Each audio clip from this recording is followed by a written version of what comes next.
Nepalkan buat reformasi jilid 2. Assalamualaikum warahmatullahi wabarakatuh. Narasi lengserkan Prabowo, Nepalkan buat reformasi jilid 2 beredar dengan senyap akhir-akhir ini.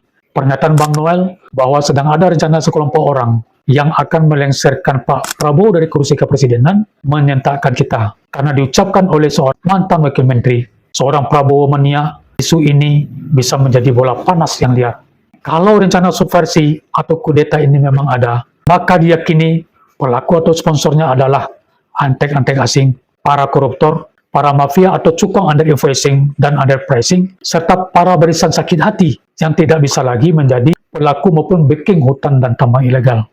Tindakan subversi atau kudeta jelas-jelas bertentangan dengan Undang-Undang Dasar 1945, karena pemberhentian dan pemakzulan presiden yang sedang menjabat secara konstitusional sudah diatur dalam pasal 7A dan 7B Undang-Undang Dasar 1945. Kalau ada yang merasa presiden melakukan kesalahan fatal, silakan gunakan ketentuan ini, bukan dengan tindakan inkonstitusional jalanan.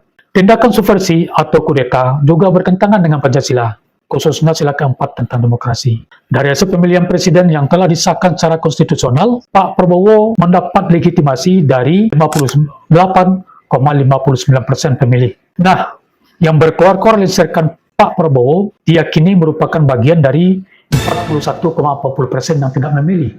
Di lain sisi, kalau dilihat dari tingkat kepuasan publik atas kinerja Pak Prabowo saat ini yang mencapai 70%, yang membuat gaduh hanyalah segelintir dari 30% sisanya. Dalam demokrasi, suara rakyat terbanyaklah yang harus dihormati. Nah itu, pelaku subversi atau kudeta dapat dikategorikan sebagai anti-demokrasi, anti-Pancasila. Yang perlu diingat, biaya dan dampak sosial penggantian pimpinan negara amat besar. Bahkan bisa membutuhkan puluhan tahun untuk menata kembali ke keadaan seperti semula. Lagi pula, belum tentu akan diperoleh pemimpin yang lebih baik. Kita bisa melihat contoh Libya pasca penggulingan Muammar Gaddafi, Irak pasca penggulingan Saddam Hussein, dan tentu saja contoh lain Indonesia pasca lengsernya Pak Harto.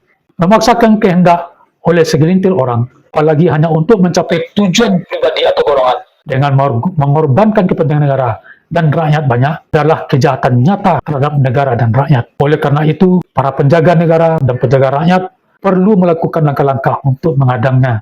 Kita masih yakin dan percaya kepada TNI dan Polri atas sumpah setianya kepada negara. Kami, rakyat, juga tidak mau dijadikan martir atau tumbal untuk mewujudkan nafsu orang-orang yang rakus. Saya, meskipun tidak memilih Pak Prabowo pada Pilpres 2024, tetap menerima dan menghargai kepemimpinan beliau yang telah terpilih secara konstitusional. Karena itulah prinsip berdemokrasi yang sehat. Kalau isu ini benar, apakah undang-undang anti subversi perlu diberlakukan kembali? Salam.